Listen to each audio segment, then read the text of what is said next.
araw sa inyong lahat. Po, pwede pa bang tumakbo bilang presidente si VP Sara sakaling lamang na siya ay matanggal sa pamamagitan bilang Vice President? Marami po akong narinig na kapag natanggal daw si VP at dapat sa Senado, hindi na raw siya makapagtanggol. Ang dahilan po rito ay yung mga hindi dating pwede gawin ng mga taong gobyerno ay meron kasama na perpetual disqualification of office. Hindi po ito applicable or tugma pag ang isang tao kaya ng Vice President ang Vice President ang dahilan po ang Vice President po ang nagpapataw ng parusa ng perpetual disqualification of office kapag ang isang tao ay nakinig sa krimen na ipapataw ang parusa ang ating Vice President Code, yung anti-corrupt laws o yung anti-law. Pero pagdating po sa impeachment, walang batas na nagpapataw ng automatic na perpetual disqualification of public office. Ang nakasaad po ay ang parusa ng isang impeachment court ay limitado naman unang-una sa pagpapatanggal sa opisina sa public office. Pangalawa, and disqualification ng public office.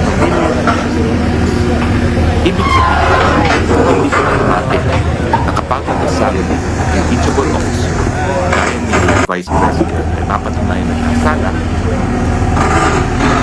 automatic na pagtanggal sa kanyang posisyon dahil hindi po perpetual disqualification.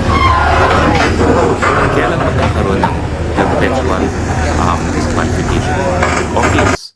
Ito po ay kapag ang desisyon ng Senado ay magpapataw ng karagdagang parusa na disqualification. Hindi po yan automatic. Ibig sabihin, makikituhan hindi ang mga senador para dun sa karagdagang parusa disqualification from public office. Now, sabi po ng salin batas, bago mapatunayan o bago mapatunayan sa dapat umuwi ang thirds ng Senado.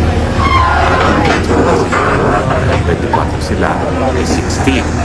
So, kinakailangan po natin ay siyam na miyembro ng Senado para pumunto at guilty para mapasura ang impeachment. Now, dahil hindi po automatic ang disqualification ng office, kailangan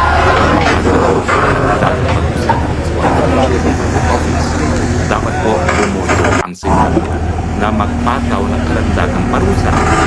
Ang tanong, ilang miyembro ng Senado ang dapat bumoto para magpataw ng karagdagang parusa ng disqualification? Sagot, hindi po nakasaad sa sabi ng batas. Pero, kung babasahin niyo po ang provision impeachment sa ating constitution, kinakailangan ng thirds vote na requirement para ang isang posisyon. Pero kung titignan naman natin ang provision kung saan hiniram natin ang provision ng impeachment, yung pangalawang boto kung magkakaroon ng ay kinakailangan ng majority vote. Yan po katarang o sistesa. Hindi ko natin alam kung ang desisyon ng Senate sitting na sa impeachment. Now, sa ating kasaysayan, isa pa lang natatandaan sa dating Chief Justice Corona. Pero, kung siya na pag-usang kinataw lang sa kanya ay removal from office. Wala pong karagdagang parusa ng disqualification of office.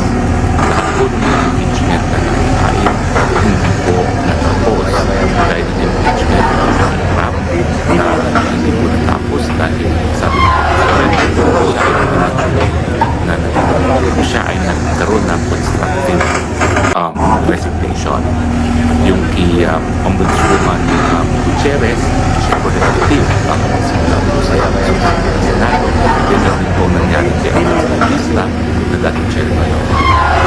Pero yung naging dating Chief Justice Davide, at saka siyempre ngayon Vice President Sara Duterte, napasura po ang mga complaints dahil sabi ng Korte Suprema ay hindi po sumunod sa proseso na sa Kamara ng Representante sila ay impeachment, articles of impeachment sa Senate. Naniniwala po ko na walang sufficiency in form and substance ang mga dalawang claims dapat dahilan para mapasura sa mga claims na yan sa level pa lamang.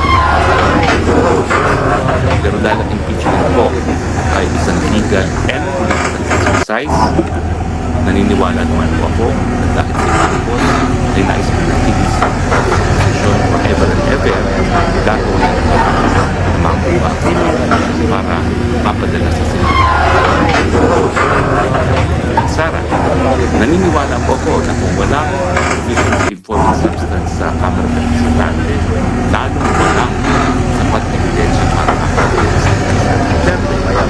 Pero dahil ako ay determinado kung iipitin nila ang boto para sa impeachment, ang tanging parusang mapapataw ay pagtatanggal sa Vice President bilang Vice President, pero para hindi siya makatakbo, kailangan magpapataw